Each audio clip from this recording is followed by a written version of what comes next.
Welcome to I Drink Your Podcast. Oh gosh, it's a real pleasure to be here. Thank you. You leave me no choice. Here comes the smolder. Wait, you like that? No, I don't like that. No, I don't like that. No, how about that? You like that? A little better. Bread makes you fat? Does this count as annoying? Just tell me what you want me to fuck! Not you, and not you. Okay, I think it's time to take off your clothes and jump me. $1 million isn't cool. You know what's cool? I drink your podcast! I drink it up! Welcome to I Drink Your Podcast. This is Emily, and I have some very special guests with me, but as always, there is a Ben here. Yes, there is. Yay, happy to have you, Ben, as always. Oh, thanks.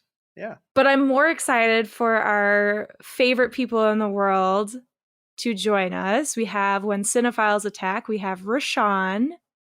What's up? And we have Lacy. Hello. And we're so happy to have you for this movie that I hear Lacy really likes, I think. I'm not sure. You have feelings about it, so I'm excited. Listen, this is not my podcast, so I don't have to worry about if anybody else doesn't like it. But I didn't think that was a possibility, and now I'm afraid I'm the only one who likes it today. Oh, okay. Well, Ben, what movie are we watching? Yeah, the movie we watched is Shutter Island.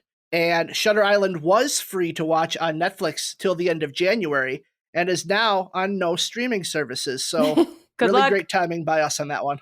Apple TV. You can stream on Apple TV. Oh, damn. For free? No, you have to rent it, but it's there. Okay. All right. Well, let's talk about some beverages. Ra'Shawn, you have anything extra special for this shuttery, islandy event? I have some nice cinnamon tea with honey because it's so Ooh. cold and I just got off the ferry and it's raining. So, Ooh. cinnamon tea. Perfect. Lacy. I have a smoky, hot black coffee. Imagine it's in a styrofoam cup straight from the kitchen in the asylum. Oh, wow. Ben, please tell us, what are you drinking? I think I'm the only one drinking alcohol, but my drink is called Why Y'all Wet, Baby? Oh. And it is a vodka tonic with 3 ice cubes, one for each of Leo's floating children. Oh, Oh, God. Benjamin.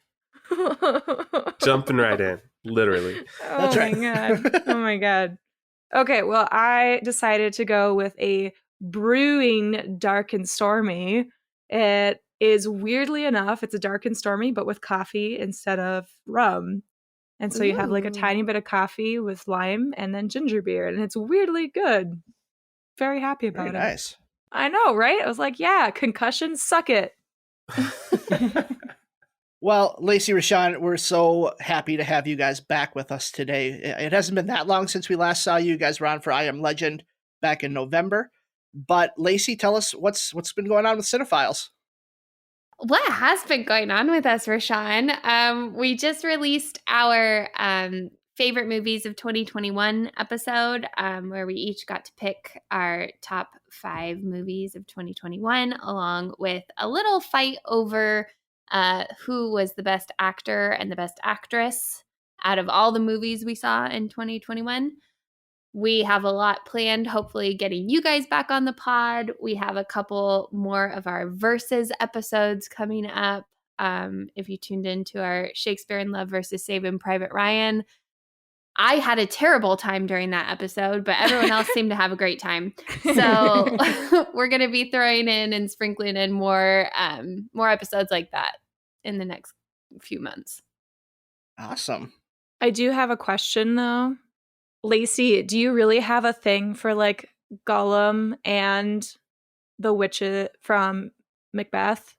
There was a comparison that you made, and I was like, is Lacy really that into Gollum and twisted, disfigured sort of contortionist style stuff? So I'm not into Gollum. I'm not into Well, I don't know, Smeagol. because the last time you were here, Ra'Shawn made a comment, and you were like cuddled up with a Gollum cardboard cutout. And No. I I was cuddled up with Andy Serkis, who is the actor who performs Gollum Smeagol. Okay. And I just thought Catherine Hunter's... She prefers his Caesar. Well, okay, his Caesar's fine. Whatever. Andy Serkis is the key. Andy Serkis is the through line, and now so is Catherine Hunter. Well, that brings us to Raw Dog. Can I call you Raw Dog? I'm trying it on. I'm okay with it for now. I'll let you know. Okay, well, Raw Dog, why don't you sell us on something that you've been watching recently?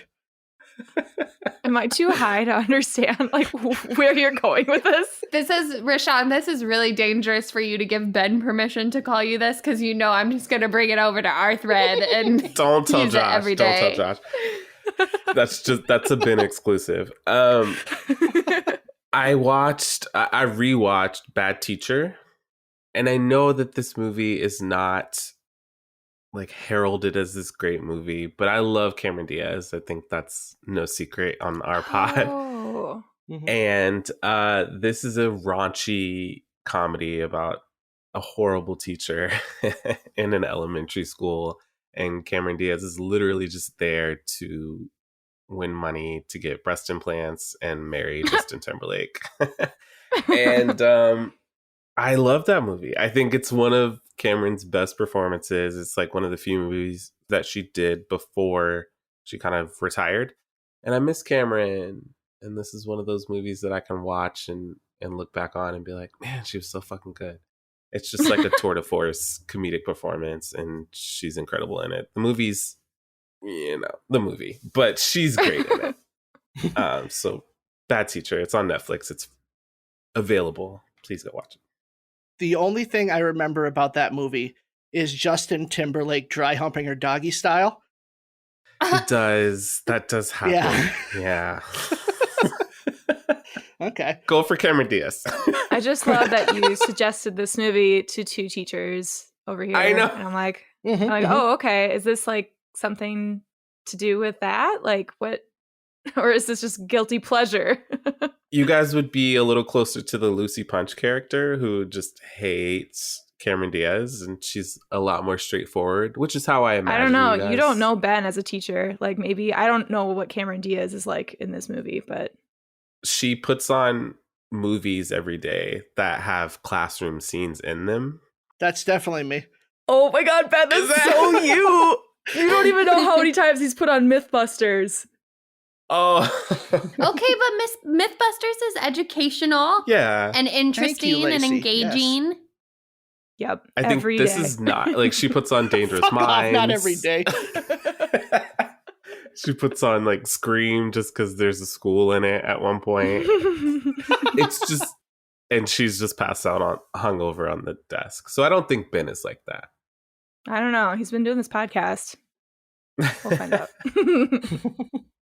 Well, Lacy, you specifically requested to be on for Shutter Island. Can you tell us why you wanted to be on for this movie?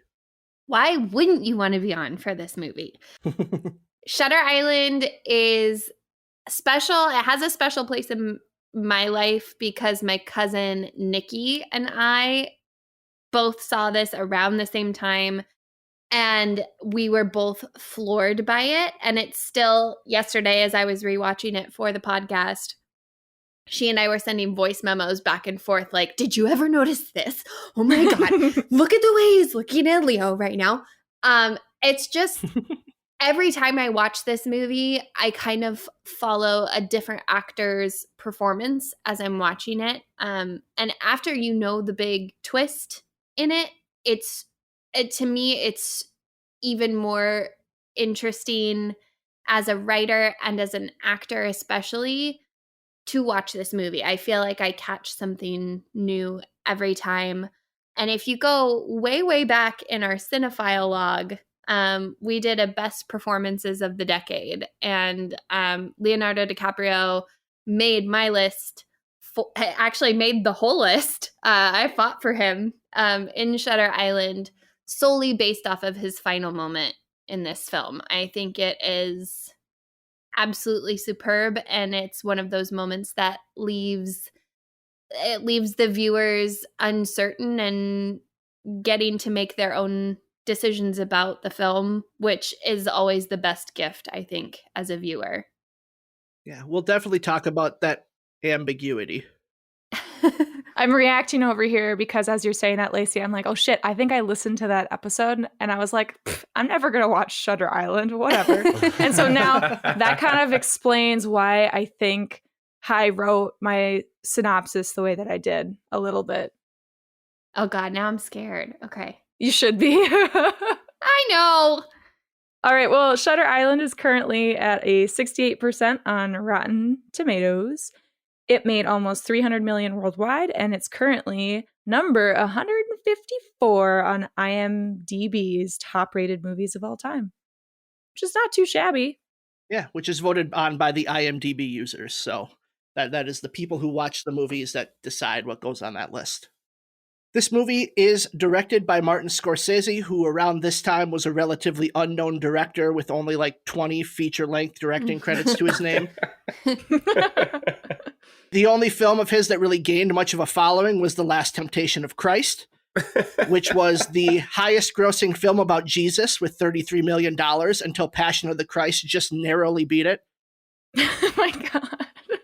He's most well known for making movies about boats and water, such as 1991's Cape Fear, as well as other lesser-known movies like Taxi Driver, Raging Bull, Goodfellas, Casino, and The Departed, all of which feature characters drinking water. Stop, Ben. You came up with the theme for today. I know, but it's so funny and dumb. I literally said to Ben, hey, you know you do that dumb theme every time? Well, it's got to be something to do with boats and water because of something I told him about with my weird in this movie. So I'm excited. I love it. I clung to that. So also starring in this movie is Leonardo DiCaprio, who most will remember from Growing Pains.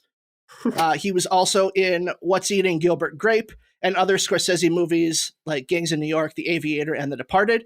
He was also the lead in the highest grossing water-based movie of all time, The Beach. I don't even know what that is. Also in this movie is Mark Ruffalo, who was known throughout high school as the Water Ruffalo. And he starred in You Can Count on Me, Eternal Sunshine of the Spotless Mind, and the 2007 film Zodiac. Next, we have Ben Kingsley, who won an Oscar for playing Gandhi, and nearly won an Oscar for playing Guru Tuggan Maputa in The Love Guru. Oh, he's also been in Schindler's List and another island movie, Pascali's Island, which is back from the 80s. And then lastly, we have Michelle Williams, who spends most of her acting time on the water, whether that be her first role in Baywatch, Dawson's Creek, Halloween H2O, or one that comes after Shutter Island, Manchester by the Sea. I want to slow clap. That was brilliant. Give you a briefing about the institution? All I know is it's a mental hospital. For the criminally insane. Gentlemen, welcome to Shutter Island. You're hereby required to surrender your firearms. We are duly appointed federal marshals. But during your stay, you will obey protocol. Is that understood? We take only the most dangerous and damaged patients, ones no other hospital can manage. Well, Emily, you had not seen this movie.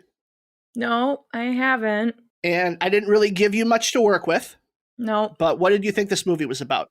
Well, as I alluded to, I think it was Lacey's fault that I knew that there was some sort of twist.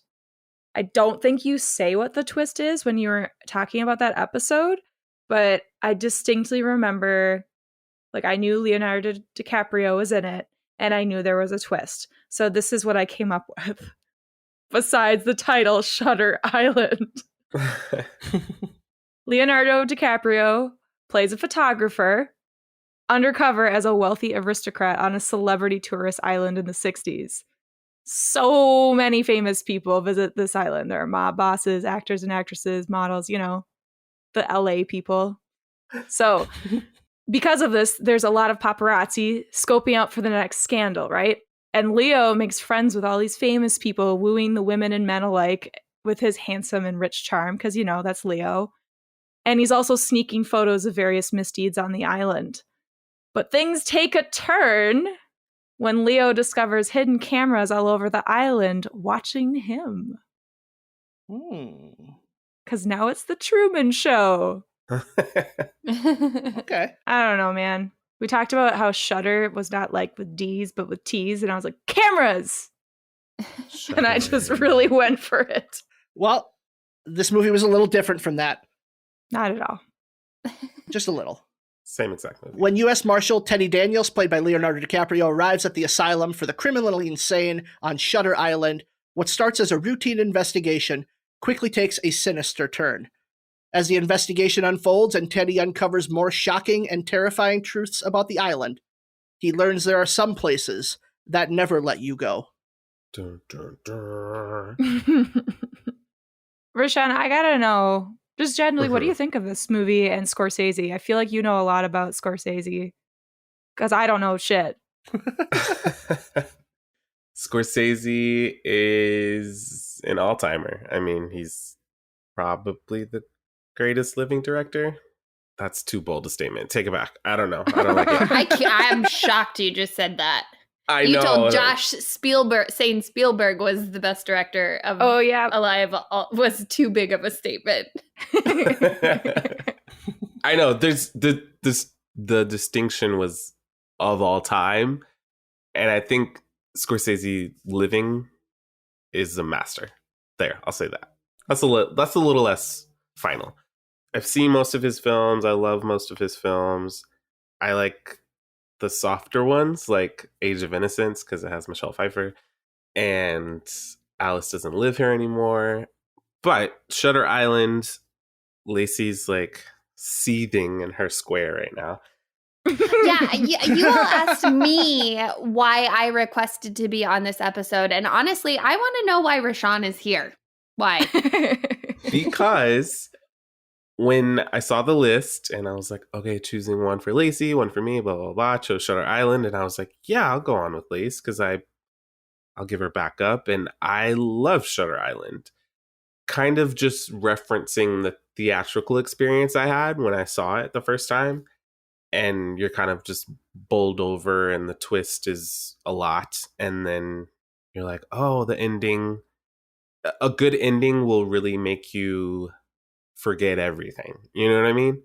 Right. Especially if it's like, boom, we did that. Scorsese's like, close the book, I did it. Rewatching it, I still like it. Oh my However,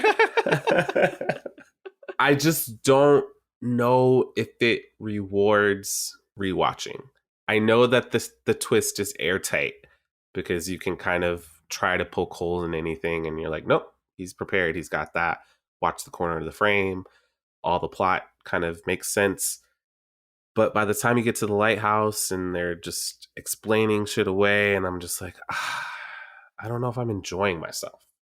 Okay. Well, this is my first time watching it. And I also I was blown away by the ending and just like things as they were kind of bringing the mystery alive. I honestly was just along for the ride. I just had a nice time trying to figure out things, but I just felt really stupid by the end of it because I kept trying to say, like, no, there's going to be another twist. Like, obviously, this is false. And I'm like, oh, okay, nope. And so I felt really confused by the end. But generally, like, I thought it was a really interesting story. This is the second Dennis Lehane book adaptation we've done because he did Gone Baby Gone. And that was a 2007 movie. And so, like, I've kind of seen his style of storytelling. Yeah. But I think I liked this movie way better than Gone Baby Gone. Also, Ben might have feelings about that. Infuriating twist a little bit. A little bit, yeah. I knew Emily was going to bring up Gone Baby Gone and her dislike for that movie. It's not that I don't like it. I just don't love it. See, Emily, you can't say that or you'll get killed. Happens to me every week. We'll talk about it off the mic. I'm not going to waste IDYP's time this. Come at me, Ra'Shawn. love. Come on. You didn't say you liked it. You didn't say you specifically in the thread said, I thought I loved this movie. Oh, those are some words. I was like, I swear I thought I loved it. That's not to say I don't like it. But you didn't say that. You didn't say that. You led me to believe that you didn't like it. Because I say one line about a movie and they just start sending memes on top of me. And they're like, this guy sucks. And I'm like, okay, never mind. I don't want to talk about it. Whatever. You. Our threads are similar, so don't worry about it. Okay, well, Raw Dog, you said how this movie may not reward a rewatch. And I think you're right in that, because this is not the first time I saw this one. And there are little things that they hide in there, but I don't think it's as airtight as you maybe say it is. Like, even if you do take 15 minutes to try to explain your twist and how it works and really focus on all the details that they tried to in that, it just feels like it thinks it's a little smarter than it probably is. I'm okay with movies being smarter than me. Or even pretending to be smarter than me. Because we did Sherlock a while back, and I was just like, the movie comes out and it's like, Sherlock figured all this out, da-da-da-da. And I'm like, you never gave me an opportunity to figure it out or not. And I think this movie thinks that it's giving you clues to figure it out, but there's no way that you're going to discover what actually is happening. You know what I mean? That is so true, because I'm going to ride that, because I felt so stupid. Seriously, I was like, what? Where in the world did you come up with these kinds of things? I am usually pretty good with mysteries. I am almost always able to figure out what is happening early enough. And maybe that's just books, because like movies, I swear, I just like can't figure it out. But with books, I'm very logical of I can figure out where this is going. Like I even figured out Gone Girl. I'm sorry. Gillian Flynn, I think is her name. I'm sorry. I figured it out when I was reading it. I feel like that's part of what this movie, I feel like that's what they're trying to do though, because you're in the POV of Teddy the first time you watch it. You're experiencing it with him. So his lapses in consciousness and his lapses in reality, you're experiencing that the same way that he's also experiencing it. So I don't think you're supposed to figure it out. I think the cover is pulled off of us the same way it's pulled off of him. Mm. I also think it's easier to figure out the twist in a book because everything is there on the written page, whereas the old like adage that a picture's worth 1,000 words, like there's so much that you can pack into a frame of a scene, and even one single tiny thing could be a clue to what's happening, but then the rest of it is just going along with the natural story. Right. And I think of that scene with Jackie Earle Haley, where you watch it through from the eyes of Teddy and you think he's talking about one thing, and then you watch it back as like a more objective viewer, knowing the twist, and everything he says has a different meaning all of a sudden. I think I'll like that though, going back if I ever watch it. I mean, I really liked it. I'd like to watch it again sometime.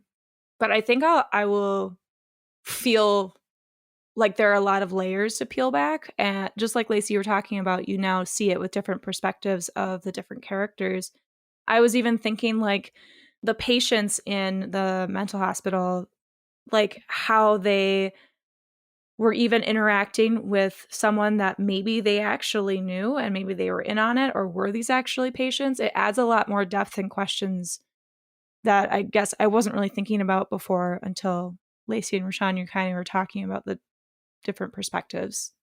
Yeah, because you kind of have to go with it, which I go with it, that the doctor set up this elaborate, the entire island is in on it, whether reluctantly or not, and they're banking on even the patients not blowing the cover. And if you stop to think about it too long, you're just kind of like, somebody would have said something, you know what I mean? But even, yeah. I guess to your point, the Jackie Earle Haley scene, he says like I think he says at one point, it's you. Mm-hmm. But, it's kind of the ramblings of an inmate, so it doesn't really connect until you get to the twist. So I don't have an issue with the twist. I just have an issue with rewatching it and knowing the twist for this movie, whereas something like The Sixth Sense, that really enhances your rewatch. And this one, I'm like thinking about it too hard, maybe. Well, and I think the rewatch is where, at least me, I thought about it too hard because knowing the twist in my mind, I was looking for things of like, how is Scorsese trying to show this twist before it happens? So things like Mark Ruffalo fumbling with his gun, trying to pass it over like he's never held a gun before. There's the scenes where they're interviewing the patients, and anytime Dr. Sheehan comes up, the patients look uncomfortable. They look to Mark Ruffalo. The camera will cut to Mark Ruffalo after Sheehan, the name is said, to try to like get you to cue in on it. And it's all so subtle in the way it does it. And I think that's probably the greatest hallmark of this movie is the subtlety of it. Yeah. And the guards are not, they're looking for Rachel, but they're not really looking. Mm-hmm. They're kind of just like lounging on the rocks and kind of pissed that they have to do all this for one patient. I guess that's my question overall, is like, this one patient is that important to the doctor that he overturns the entire island for a day or so. Well, he's only got 67 patients, so it's not like he's super busy. I also think, though, it's this one patient now, but if he's able to break through and make it work, then that is putting a stop to lobotomies for future patients as well. Mm-hmm. Like, his entire hypothesis hinges on this working on Teddy. So yes, it is that important because this sets the precedent for the rest of his career, the rest of his time on the island. Okay, Ben, you're a scientist. How would you have set up this experiment? I gotta know. Ooh. Because now Lacy talking about that, I'm like, okay, Ben's a science teacher. He should be able to figure this out. Well, I'm not a psychologist. Like I'm not. Close enough. This is not my science. But no, it's not. I'm like You've been animal a teacher behavior. of middle schools. That's true. So how would I convince my crazy middle school student that they're not who they think they are? Yep. Oh my God, you could think of the student that always thought she was a cat. Oh my God. What would I do for her? Honestly, I would probably just hold up a mirror and just repeatedly shout until they're like, look at it. Look at yourself. Look. Do you have whiskers? No, you don't. Are those ears real? No, they're not. Are you Andrew? Yes, you are. Yeah. Well, so we talked about the twist, so let's get to the very end of the movie, which is known for its ambiguity. People can't really agree on what that last line means and whether Teddy... Yeah. Why are you surprised by that? People can't agree on that because it's so obvious that he knows who he is and he just can't live with that. Yeah, I was surprised to find how ambiguous people find it because I don't think he plays it ambiguously. Mm-hmm. And it seems pretty final to me. He's so erratic and suspicious throughout the whole movie, and there's a calm in him in those final minutes. It's so good. That just seems so resigned, and it's a really well acted moment, but I never took it as ambiguous. Especially because it'd be one thing if you just had his final line of, would you rather live the rest of your life as a monster or die a good man? He then walks with such determination right to the doctors. Like, that to me clears up any ambiguity for me. But I know that there are still people who aren't sure. It's the Inception top spinning at the end for them. They're not sure. Well, and I think the people who aren't sure are probably people who have read the book because that last line from the movie is not in the book. Oh, but it's such a good addition. I know. But I think it does provide a lot of clarity to the end. Yeah, and especially him not responding to Teddy just kind of puts everything. I read something a few days ago after I watched it that there are also people who think that he is actually Teddy and that the people on the island have convinced him of this Andrew backstory. And I thought that was really, really interesting. I never. Oh, thank you, Rashawn.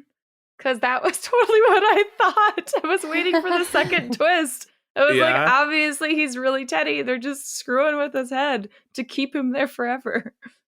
Yeah, and it's all there. I mean, they're drugging him the moment he gets there. Or at least that's what he's convinced. But then he has migraines because he's off of his medication, so I don't know. But there is groundwork there for him actually being a U.S. Marshal who kind of loses his grip on reality. Like, that's not out of the realm of possibility. But I thought that was really interesting. Especially if you consider the cigarettes that they're giving him to be laced with something that is maybe controlling his mind, because the second he gets to the island, he starts smoking, and it's not cigarettes of his own. Not even right on the boat right away. It's Ruffalo who gives him a cigarette. So yeah. Whoa. Emily actually was smart. That's the whole thing. That's exactly what Scorsese wanted to do. You figured it out. That's great. Figured it out. But seriously, though, I did really like the ending that we got. I think it was incredibly impactful and heartbreaking. And I love endings like that. Especially because he murdered his wife after horrible circumstances. Of course, that's a bad thing. And he didn't get her the help that she needed when she needed it. But like, he wants to end his life as a good man, making the right choice. And that is devastating to me after everything he's lost. That's one problem I have with the movie, but we'll get to that later. We'll get to that later. I can't say anything. I literally can't say anything. And he's like, well. Cheers. You just did it! I do want to hear more about this movie and the good, bad, and weird. I want to get into Rashawn's. Sorry, Raw Dog. Raw Dog's weird. But before we do that, let me quick read a letter that I wrote. So here we go. Dear Helena Bonham Carter. What? Congratulations on being cast in your first Martin Scorsese movie. It was a bit part and you were covered in heavy makeup, but you still stood out and were even something that was featured heavily in the trailer as both spooky and intriguing. The way you turned to the camera in the garden and made that shushing gesture towards Leo was a masterclass in making the most of limited screen time. Anyway, congrats again, and thanks for not making a Tim Burton movie for the last 5 years. We all needed a little bit of a break from that. Signed, Ben. You're fucking with me, right? Straight up, that was her. It looks exactly like her, but no, that is not her. It does, but like, yeah. Okay, good. I'm glad you're fucking with me, because I don't know if my mind can handle anymore. Let's get into the winning. Who won this movie for you? Me first? Yeah. Who do you think won, Lacey? Leonardo DiCaprio. His performance is erratic and heartbreaking and soulful and compelling. I watch it for him. I was really struggling to come up with like a winning, so I'm gonna just jump on the Lacy train over here, because reflecting back on the movie, he was probably my favorite part, just generally, because everything else was good. Nothing really like really stood out. So I'm gonna just say, yeah, Lacy, I think you're right. Yay! You got someone different, Raw Dog? Yeah, I guess to not say it 3 times, but because he is phenomenal. Max Richter. The score is kind of a compilation of different music and different scores, and they use a track from Max Richter that kind of plays throughout the movie, and it's really somber and heartbreaking. It is called On the Nature of Daylight. On the Nature of Daylight, yes. Yes, Come on, and it Ben. is the one that is featured in Arrival. Yes, it is. Yeah. Yes. Love that piece of music. And sometimes when scores are like compiled from other, I think Wonder Woman used like a Sunrise score, but this kind of works for the movie and it fits so well and it adds to that heartbreaking performance that Leo gives. So great Ben, choice. did you pick that song too? That was definitely going to be something I mentioned in my good because I love that song. I love its use in this movie. The scene where specifically he's in the apartment where the fire happens and he's having that dream sequence with his wife. Just so good that it underscores that scene. It's so powerful. But my winner actually is the location scout for this movie.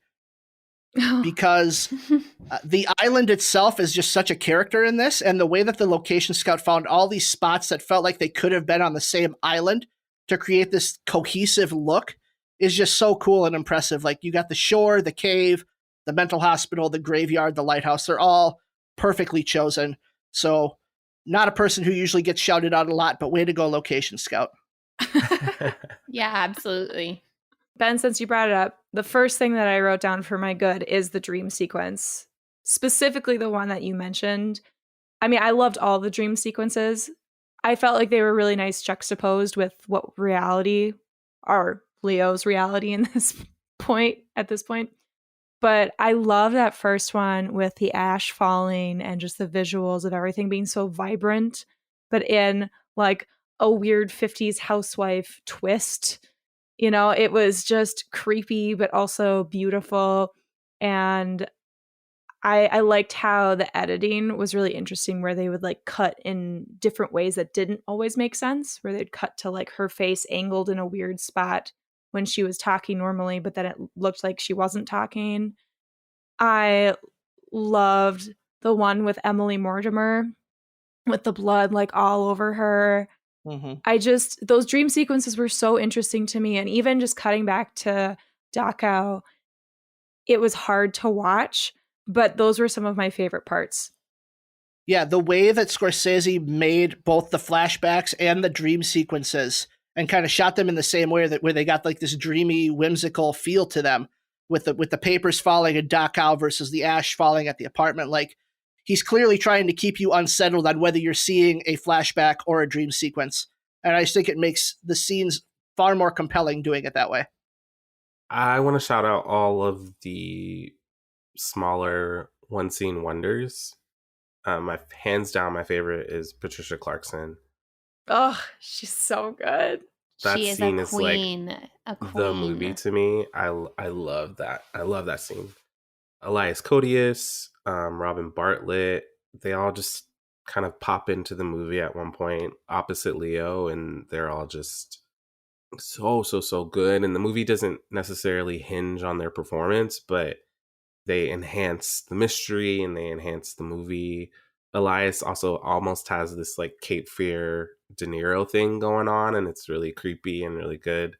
So I think they're all just, they step up, they show up for a day. John Carroll Lynch, and then they're gone.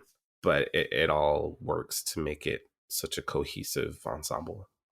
I'm not going to let you talk about one scene wonders and not bring up again Jackie Earle Haley, because he was also almost my winner of this movie. He's really? So good. He's so good. He's so good. Yeah. Is that the German guy? No. He's the Who's that? prisoner. Oh, no, that that's the Greg. Up. No. What the hell was his name? George. Gregory? George. Sorry. G names. They're all the same to me. For me, this watch around that 15 to 20 minute sequence where we find out what really happened with Edward and his wife and his children. It's so painful. And Martin Scorsese really takes his time with it, with Eddie walking through the house and not knowing where she is, and then the discovery of the kids. It's painful and it's brutally slow, which I think helps you connect more with Edward Teddy's character, and that that barrier that he's trying to put up to protect himself from remembering that time.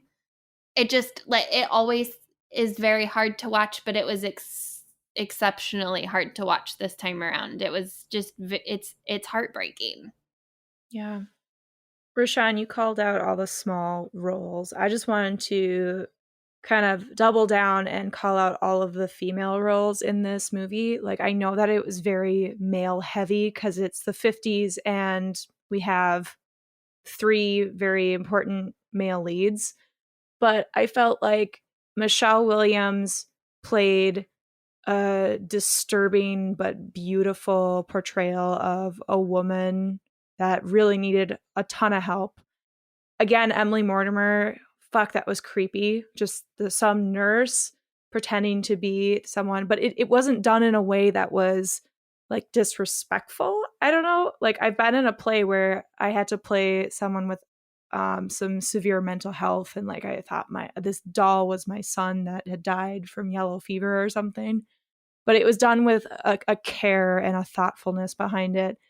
You already mentioned Patricia Clarkson, and then there was also, I can't remember her name, but the woman that writes on the paper Run.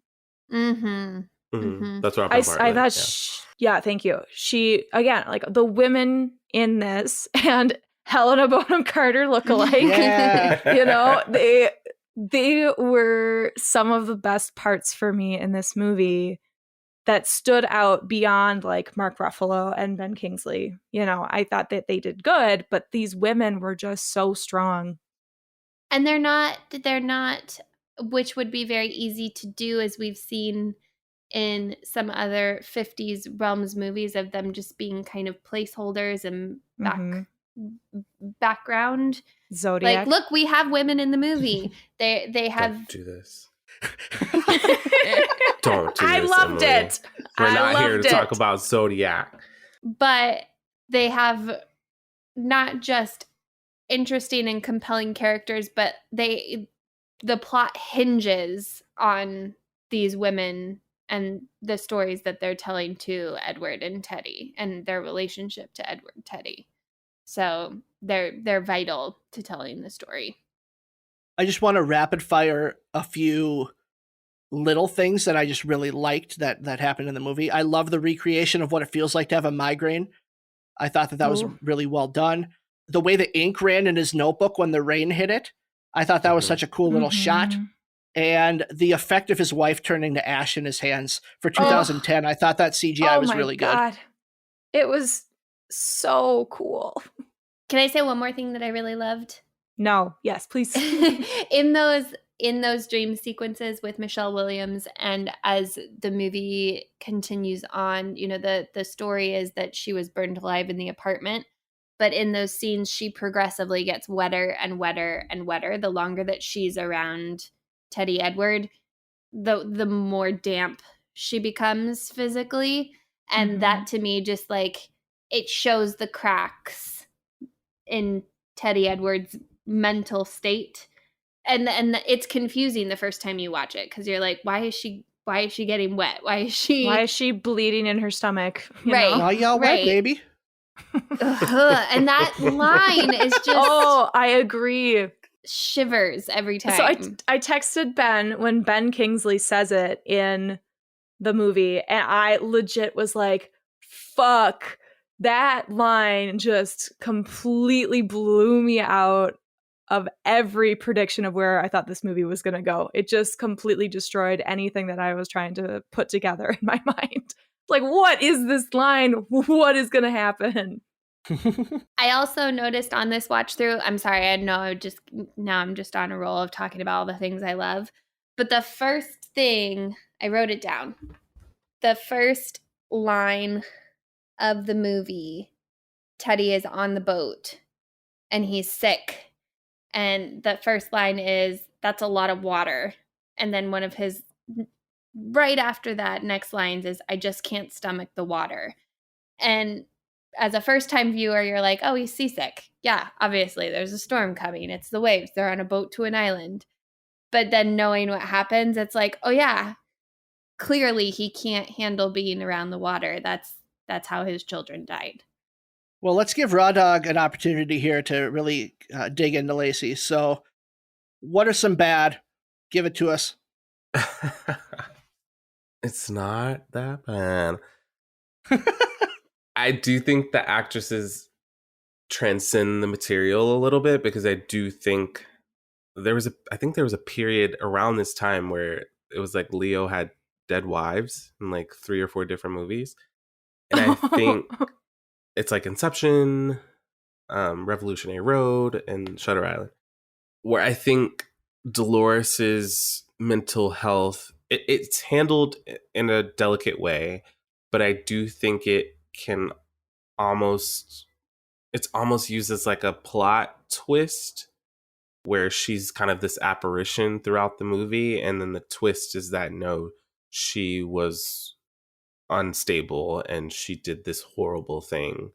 And I feel like her mental state is not given as much weight as Teddy's is. I know he's our main character, but she is, I don't want to say she's like tossed to the side, but there's not as much depth given to her mental state as there is to Teddy's, which the whole movie revolves around. And it doesn't like rub me the wrong way. It's just like, man, I wish the movie was on equal footing with both of them, because they both, I mean, it could be cool to see like a Dolores version. Yes. And that's really the only problem, other than the twist and my rewatch of it. Like, that's the only issue I had, is that I wish that moment that is so well done and so well filmed is kind of treated as a, how could she do this? But the movie doesn't have time to go into how or why of her. It's all used as like a breaking point for him. See, it wasn't so bad. That wasn't too bad, no. Well, I do have a bad, but it's nothing to attack Lacy. It's only to attack the boys here, because I'm sorry, the music choices I thought were generally good, but there was one that really drove me nuts, and it was literally when they get to the island, and it was a sample from The Shining, apparently. Don't do this. Oh, yes. I know, right? I know. But there's this part where they're like really heavy, loud, just like how it was mixed. They're like, this is gonna be intense. Get ready. Honestly, it felt so weird, where it just out of place. I mean, so yes, it's very distinct, but also it felt completely out of place, and I hated it. I was like, what am I watching? Is this what the score is going to be like the whole time? Thank God it wasn't, but wow. Well, you're wrong, and that's okay. It was one part, Ra'Shawn. The rest of it was fantastic. Oh my God. Evoking The Shining is never bad. And also, it's such an old school opening. If Shutter Island had like flashed across the screen in big bold letters, I'd have been like, yes, give me that old school horror feel. We're about to. It wasn't the beginning. It was literally just the part where they are driving in, and it just was like, this is unnecessary tension. Like, I'm already tense. You don't need to do this. This is like adding to take me out of the movie. So cool. What if Scorsese is planting that to try to show that it's the main character who's going to wind up being the crazy one at the end?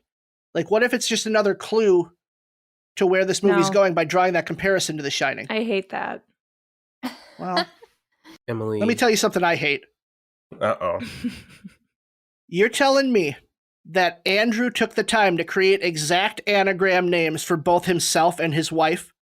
Get the fuck out of here with that nonsense. I'm not having any of that. And don't even get me started about them trying to reveal it with a fucking 1950s school flip chart. Like we somehow need to see all the letters to know it's really an anagram. Like, fuck you with that. I feel like that's something that definitely reads better in a book.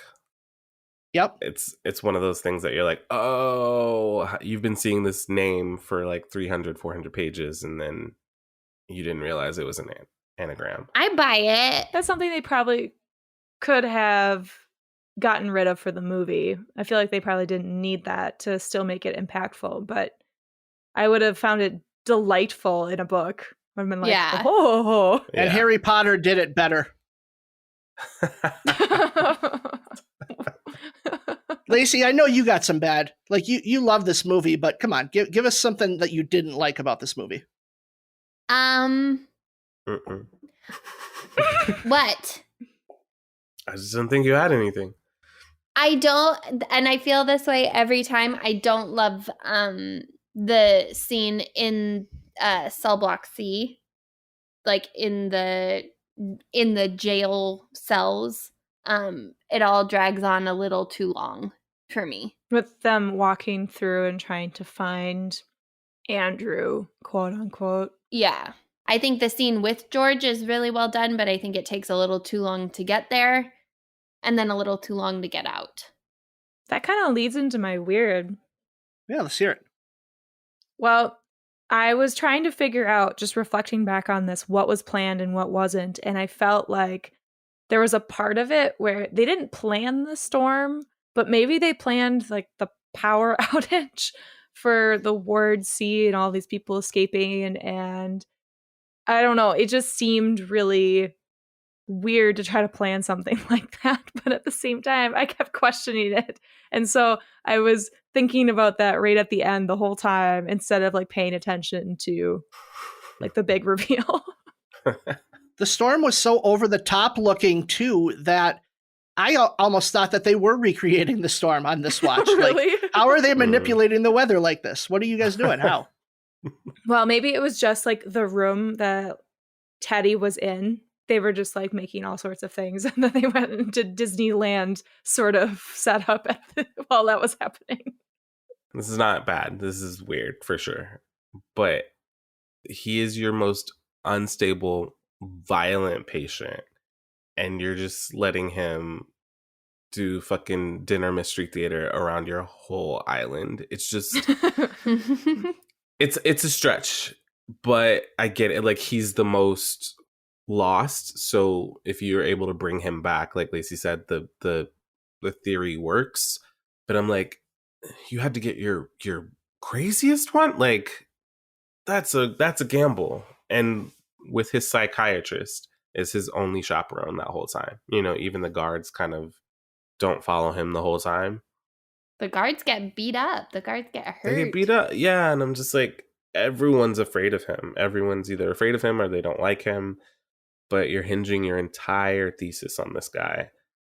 What if all of the scenes that we see that take place outside of the mental hospital grounds are actually just happening inside Teddy's mind in his room? That's what I was trying to get to. Like, he was in a room and they like pretended Disney and everything. I don't like that. You don't like that? Okay. I don't like the whole, it's my favorite scene, but the real Rachel scene, I don't like the movie showing me something plainly and pretty definitively and then telling me that it didn't happen. That's my weird. Yeah, that in movies is always like, no, but you showed it to me. It's not like I missed something. You gave me that. And then you're like, nope, not real. The whole doctor thing in the cave was just not real. That's what you're talking about? Yeah. Okay. Best scene for me in the movie. But then they're like, nope, you imagined all of that. And I'm like, when would I have, caught on to that other than the fact that he is not on his medication? Mm-hmm. Because there's a point where Robin Bartlett's character takes a sip of water and there's no cup in her hand. And then she puts her hand down and there's a cup. Yep. And I'm like, stuff like that is really tricky to pull off and really cool. Because you're like, which shot was real?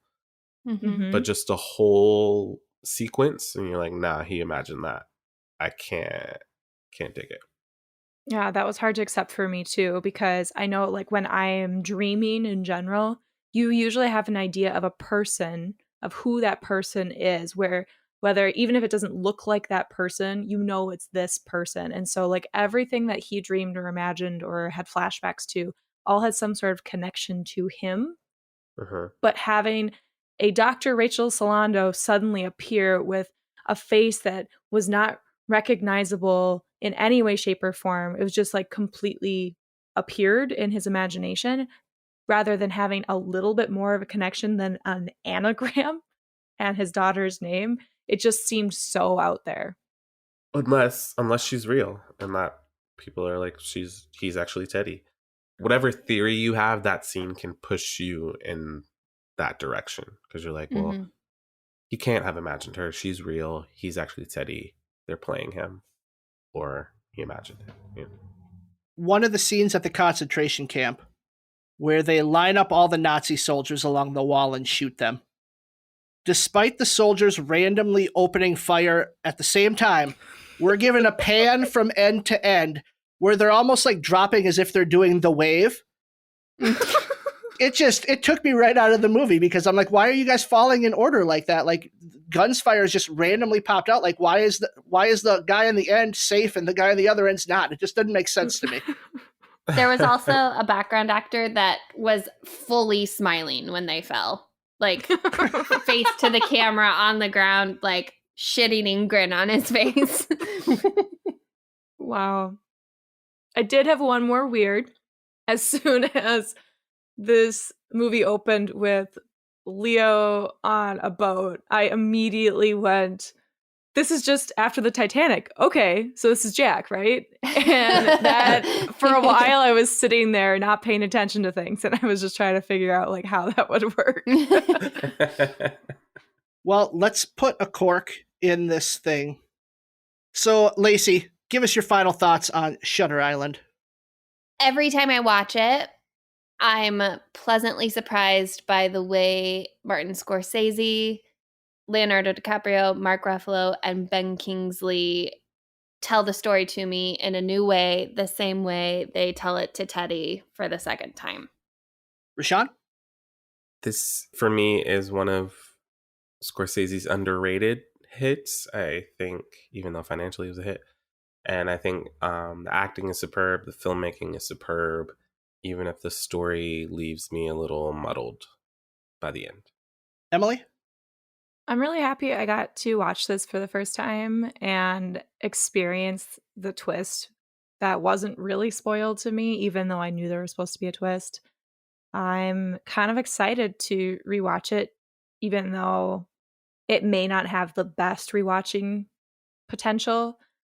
But I love movies and media that keep me asking questions. So I'm excited to explore that. Middle of the road Scorsese is still better than 95% of the other movies out there. And I think this movie probably falls in the middle for Scorsese. I really enjoy what he has to say, though, and that he takes this adaptation and does it pretty faithfully, except for the ending. And Leo is just great. Like, come for Leo. Well, we've got something special coming up. We haven't done this in a long time. We had Ra'Shawn on back, oh God, was that March of last year when he Shrek was the on Third. for Shrek the Third, and Lacey was on in June for Waitress, and both of them beat Josh and Mela respectively in Battle of Twits. So we brought them back today, mano y womano, to duke this out and claim who is the true cinephile by winning Battle of Twits. Here comes a championship match, y'all. Shall we play a game? I despise guessing games. This great game. Makes you think and it helps you memory. Let the games begin. And now it's time to play Battle of the Twist, which is an anagram of twits. Aha. I will pose 3 dead-on-arrival questions to our very buoyant children to find out who will be the one Leo clings to first. Wasn't it weird that he only really cared about his daughter? Oh yeah, that's true. It's very 'Cause sad. He only sees her, yeah. The winner of each question will get to swap medications with their friend for a day. And the loser will be forced to hear Ben Kingsley saying, "Why are you all wet, baby?" anytime they are about to climax. Ooh. Oh. I will be more impressed by the "wait, what just happened?" and the "he was him the whole time" answers. Wet babies, are you ready? Oh, Ready. I guess. Wet babies. So I was real struggling this afternoon as I was trying to wrap up some stuff and figure out what I was going to drink today. And I was getting high and a little panicky. So I was like, Ben, can you write the Battle of Twits intro? And he's really excited to do it. So that was the first time I read it. That's amazing. That was the first time you read that? Yeah. I trusted you. That's really a testament to my use of punctuation then that you were able to read it so well. Thank you. Number 1. Ra'Shawn, you're going to be first, so be ready. We would like you to develop an elaborate scheme of roleplay or a ruse to convince your opponent of a truth they are denying, just like Andrew. So, the year is 2015. I leave a movie theater seeing what I think is probably one of the best films ever made. But there's a disturbance in the force. I know somewhere out there, there's somebody who does not like it in my friend circle. What do? I sit with this forever and ever and ever, and I agonize over how to right this wrong. And in March of 2020, of course, we're all quarantined, we're in lockdown, and I think, I have 3 friends that really love movies. Maybe if I could get us all on a microphone, create a show where we talk about movies all the time. Sometime soon on that show, I could bring this movie up and subliminally place it into the show and find out where that disturbance in the force is coming from. And Lacy reveals to me that she does not like The Witch. I'm like, oh, no. This just won't do. I'm going to blow my top. I'm going to be so furious, so heartbroken, so hurt that she will have no choice but to reevaluate her opinion on said movie. I bide my time. I wait. A year goes by. We do another reevaluation of the best films of the decade. And I find out that my theory has worked. Lacy brings The Witch to the podcast and calls it a beautifully well-made film. Call Dr. Colley because my theory was a success. That's the only reason when Cinephiles Attack exists. So that Lacy could rewatch The Witch. Okay, Lacy, are you ready? I'm ready. I went in a little bit different direction with mine. Oh, what? You didn't make a podcast that's not real? I didn't.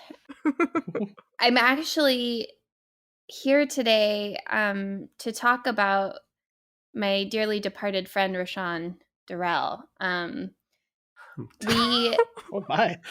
We had a lot of ups and downs over the last 2 years talking about movies and our different opinions. You know, he had become one of my dearest and honestly best friends that I've ever had in my entire life. He was a writing partner. He was a funny combatant to fight with and against, a lover, and just someone I could really depend on. But you know, it's been a year since last Christmas, and you know, if I had known how violently he would have reacted to spicy foods, then I never would have suggested that we play the game Hot Ones on Christmas, because we all had to take a bite of the hot sauce. And, you know, Josh and I are sweating and Mella is cracking up and it's too hot for all of us. And Ra'Shawn, he took the tiniest little bite, and he stood up and he ran around the room and he fell down, and that was the end of him. That was the end of his short, beautiful life. And to Ra'Shawn's spirit, I'm here to tell you, you didn't just faint from eating that hot sauce. You've been gone this whole time. Oh my god. And we love you and we miss you. I love you guys too. I feel so real though.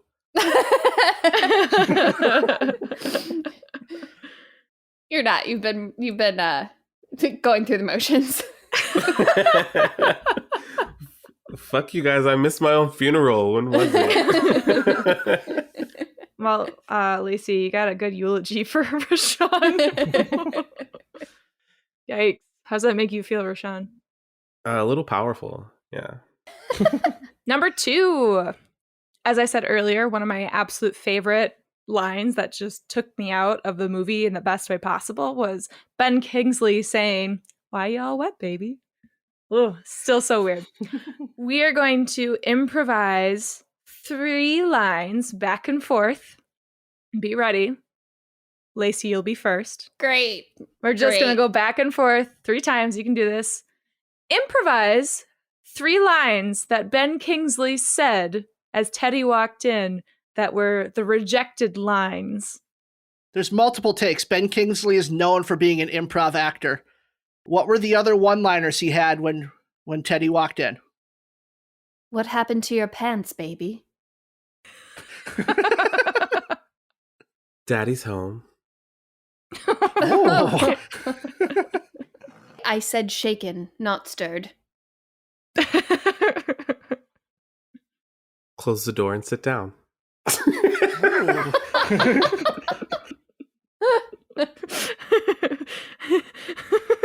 That's more like a Chris Hansen type To Catch a Predator line. Oh no, I wasn't ready. What is he doing when he says that? Because there's got to be a visual associated to that. He wasn't dressed yet. He wasn't dressed Oh yet. my! In the process of getting dressed. A very naked Ben Kingsley. Love it. In his office, just waiting. You come here often, Blue Eyes? Ooh. Last one, number 3. Ra'Shawn, you're going first. We decided to go back to an old standby, partially because Shutter Island has so many questions that could possibly be answered with a reboot, prequel, or sequel. So give us your best pitch of a reboot, prequel, or sequel, Ra'Shawn. This pitch is a prequel called Beneath the Surface, and it is focused almost completely. It's kind of like a Wicked does the prequel, and then it kind of aligns with the Wizard of Oz halfway through. So it focuses on Dolores in her time leading up to her death. And so she is a stay-at-home mother, obviously. She starts to see visions of fire and water everywhere she goes, when she goes to the grocery store, when she drops the kids off. And her husband, who returns home from the war, is not quite right. And she doesn't really know how to confide in him that she's starting to see these visions of violent ends for her and her children. And there's one day there's water, and then the next day her apartment's engulfed in flames. And she starts to, everywhere she goes, kind of dabble in being a pyro. And so she'll kind of light a match at the grocery store if nobody sees it, and she gets away with it. There's sort of a thrill. She doesn't really know what to do with these impulses. And because she's keeping secrets from her husband, Andrew, and he's seemingly keeping secrets from her, their marriage begins to kind of crumble. So it's this mystery crossed with this heartbreaking Blue Valentine, almost like crumbling of a marriage. And as she loses her grip on reality more and more, the end of the movie leads up to the events right before she hurts her children, and then her husband murders her. And then the last shot of the movie is the fog with the boat coming through to the start of Shutter Island.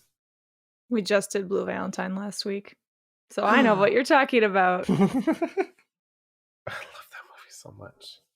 We had feelings. Oh no. I get it though. I get it. You'll just have to listen. I will. I think you'll actually enjoy that episode though. Okay, Lacey, are you ready? I decided to go with a reboot of Shutter Island. And I wanted to do a little bit of a gender swap on it. So Dolores, played by Regina King, lives on a secluded island with her 3 children and her husband. And the only way on and off of the island into town to do their grocery shopping and everything is from a ferry. And the ferry only comes once a week. So the first half of the movie plays out very like kind of secret windowy. Dolores is, writing at home. She's taking care of the kids. The husband is back and forth visiting from work. He stays on the mainland for the full week and then comes back.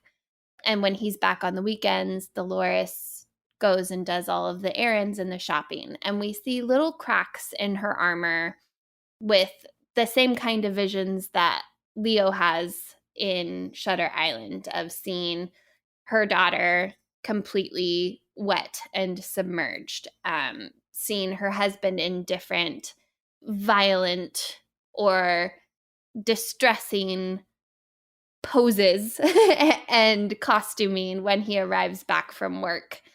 And as time moves forward, basically we come to find as the visions increase and as her interactions on the island become more stressful and more damaging and more frightening, we come to find out that the opposite is true from the original Shutter Island, that the father was actually the one responsible for hurting the children.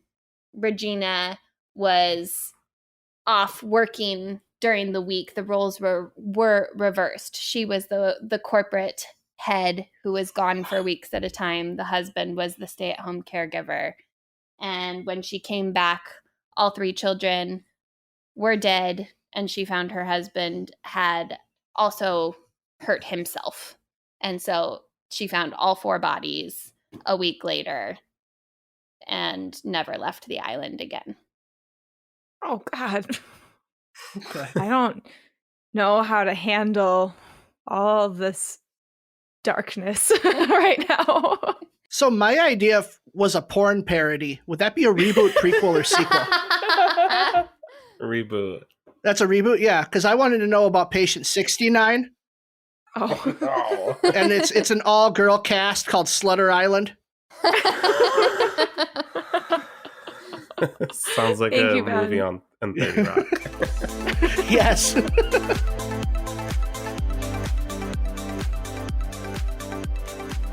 I think someone's going to be really happy and someone's going to be really mad at me. It's okay. I still like you. Yeah. I don't know about this. Okay. Number 1. We had some elaborate scheming, role-playing ruse.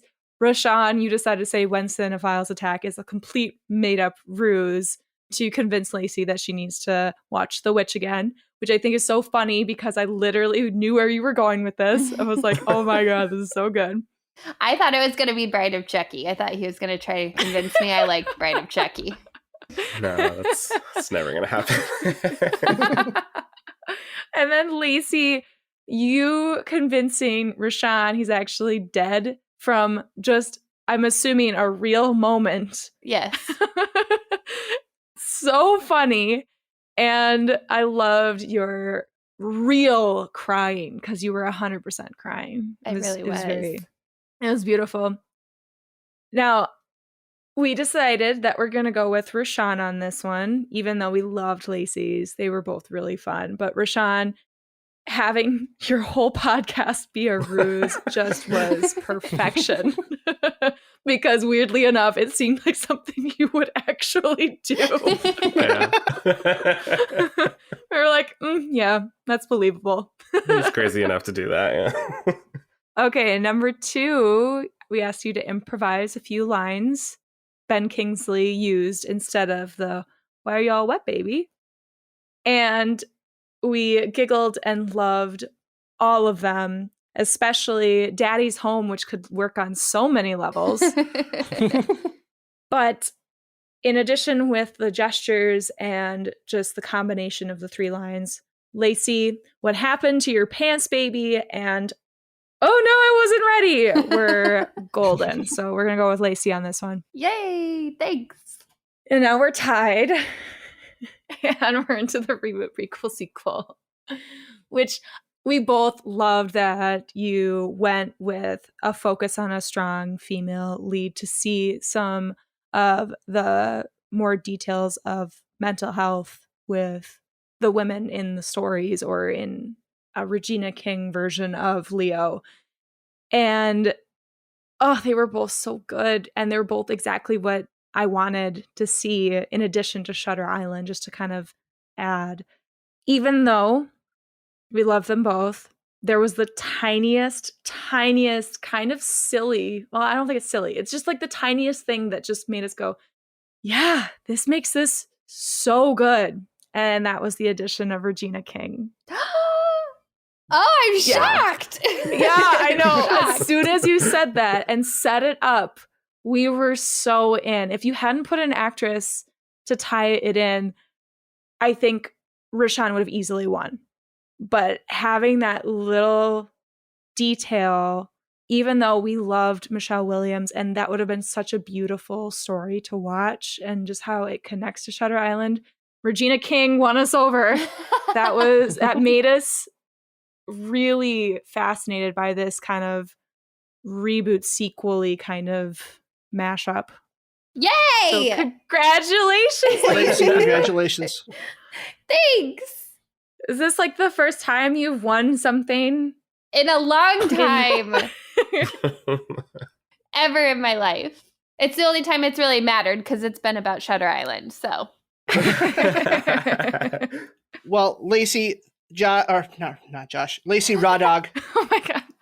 Thank you for being on with us today. We love you both so much. I love you guys. Why don't you, Lacy, plug your show one last time before you go? Yeah, so you can find us on anywhere you listen to your podcasts, Apple, Spotify, Good Pods, iHeartRadio. We have a lot of really fun new twists on our own episodes, as well as a very, very spicy February coming up with a bunch of controversial for the 4 of us episodes planned. So come over, check us out. You can find us on social media, Twitter and Instagram at Cinephiles Attack, and get ready to get mad, because we get really mad over there. There's no screaming ever. Just from me, honestly. I'm so sorry, Ra'Shawn. I think I did today too. Sorry, Ben. Next week, we're really excited because we're going to read another foreign movie. I don't remember who's joining us, Ben. Nobody. Dylan. Nobody. Oh, Dylan. Well, that's so somebody, nobody. But nah. Oh God, poor Dylan. Well, Ben and I will be there, and nobody as well. And we're watching the French film A Prophet. Ooh. We both haven't seen it. I'm very excited. But because Ben and I haven't seen it, I have to come up with a synopsis based off of French film and A Prophet. So wish me luck. Yeah, good luck on that one. Well, thank you to everyone for listening. Please like, rate, subscribe, share us with a friend or two. Follow us on social media at IDYP_podcast on Twitter and Instagram, or email us with any questions, comments, or concerns at idrinkyourpodcast@gmail.com. And before we go, going out of here raw dog style. In your best Daniel Day-Lewis impression. Second place of Twits. I drink your podcast, I drink it up. Let's hear it, raw dog.